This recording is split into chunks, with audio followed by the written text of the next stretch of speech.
রমজানের আগে নিত্যপণ্যের দাম ও দ্রব্যমূল্যের ঊর্ধ্বগতি রোধে চট্টগ্রামের খুচরা বাজারে অভিযান চালিয়েছে ভোক্তা অধিকার সংরক্ষণ অধিদপ্তর।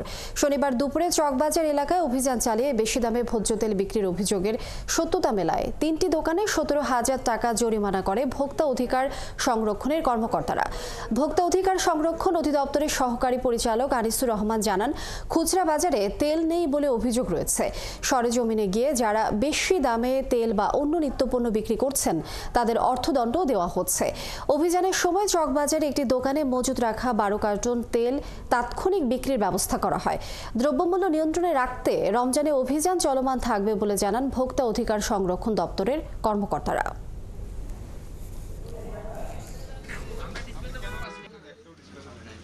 একটা বিষয় সমস্যা আমরা লক্ষ্য করছিলাম, সেটা হচ্ছে তেল নিয়ে সমস্যা। আমরা দুইটা খুচরা ব্যবসায়ীর কাছে পেলাম, আপনার তেলের দাম ১৭৫ টাকা, একজন ১৮০ টাকা নিচ্ছেন, একজন ১৮৫ টাকা নিচ্ছেন আর কি।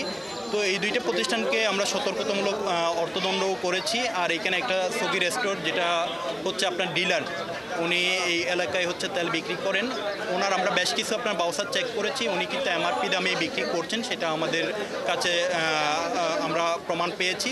তবে উনি একটা তথ্য দিয়েছিলেন, সেটা হচ্ছে ওনার কাছে তেল পর্যাপ্ত পরিমাণ নেই, রূপচাঁদা তেল দিচ্ছেন না। কিন্তু আমরা পরবর্তীতে ওনার আপনার গোদাম চেক করে দেখলাম, ওনার ১২ কার্টন মতো তেল আছে। তো তেলগুলো আমরা এখনই বিক্রির ব্যবস্থা করিয়ে দিয়েছি, তবে উনি বাড়তি দামে তেল বিক্রি করছেন না, এটা একটা ভালো দিক।